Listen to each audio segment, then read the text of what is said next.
Hi everyone, Aaron here for Zollotech, and this is the all-new Mac Mini. Now, this is not the base Mac Mini. This is what I'm actually going to switch to use for most of my editing.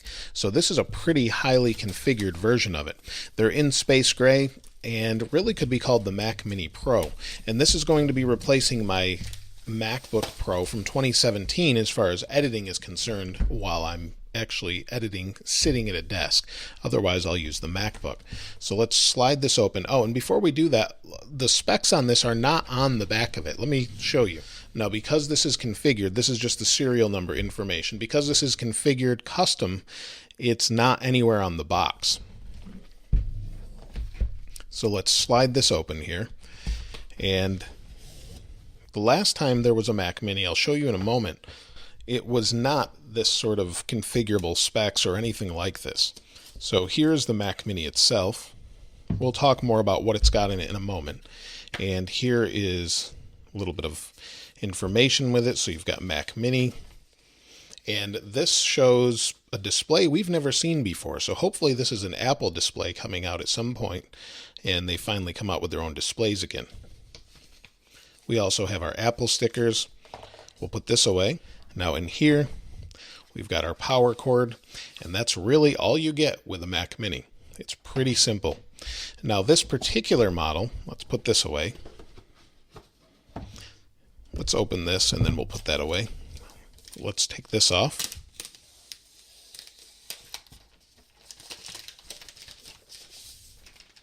And this particular model has some pretty highly configurable options.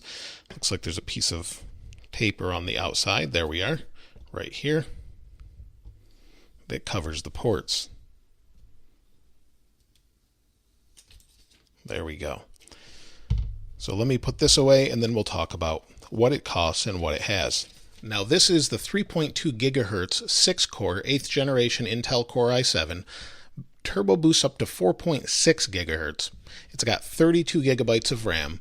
It also has a 1 terabyte solid state drive in it, and because it was $100 and not, well, it's still expensive, it's got a 10 gigabit Ethernet adapter in the back. So here are all the ports, and this is really more of a pro machine than anything. Now it does not have a really good discrete GPU, but I'm going to be tethering it through Thunderbolt to an eGPU. I've been using an eGPU for a year now, and it seems to be pretty stable at this point.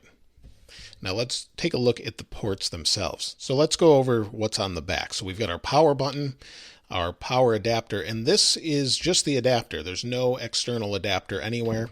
We've got our 10 gigabit port, our new vent for cooling, and this is completely redesigned.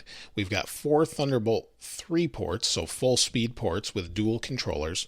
We also have an HDMI port and 2 USB type A ports. Also, this has faster USB-C up to 10 gigabits per second, and then also a headphone or audio out. So this really has everything you need for a computer, and then you plug it into your monitor of choice. Now, supposedly it has configurable RAM also, but I opted for 32 gigabytes as I'm never probably going to use 64 on this, and then I'm going to plug it into an eGPU.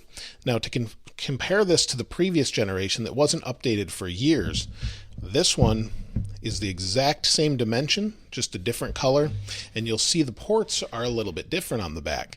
So the ports are a little bit older, USB-A. We don't have an SD card slot like we used to, and dual audio with optical audio, and we don't have Thunderbolt 2, we now have Thunderbolt 3. So they're a little bit different there, but we still have a ton of ports, and I think these will be what's most important as far as that goes. And that's really it. Everything else is identical as far as the size. So this is great for people that rack mount these in servers like they showed at the Apple event. And I know a lot of people that were really excited about this to use for rendering. There's places that have hundreds of these actually, and they just rack mount them, or 20 or 30 if you're doing video encoding and things like that. They're little workhorses, especially now that we've got these newer processors in them. So should be pretty good. Oh, and the price of this is a little ridiculous. This is $25.99. So it's very expensive. You could build a PC, yes, for less, of course, but then you'd have to run Windows, and I'd rather run Mac OS since I prefer to use Final Cut Pro. Now, initially I ran a Geekbench, and you can see here's the configuration, and came back with some pretty impressive results. 5,662 for single core, and multi-core was 23,973. Now, after I ran that, I ran a Cinebench without the eGPU. So the eGPU is attached, but I told it not to use it. And you'll see we came in at 46.17 frames per second. CPU was 1001. Now, if we move over to the actual eGPU, I told it to use that. You can see right here, and it came in at 67.94 frames per second. Now, it's going to be a little bit slower than if it was directly connected to the motherboard, but otherwise, it's plenty fast. And of course, you could put a Radeon Vega in this as well, and it would bump that up even more.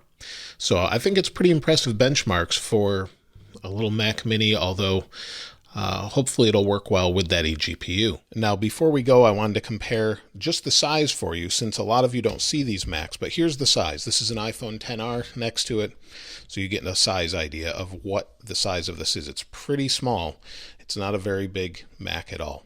So that's why it's called Mac Mini. But let me know your thoughts in the comments below. If you haven't subscribed already, please subscribe and like. As always, thanks for watching. This is Aaron. I'll see you next time.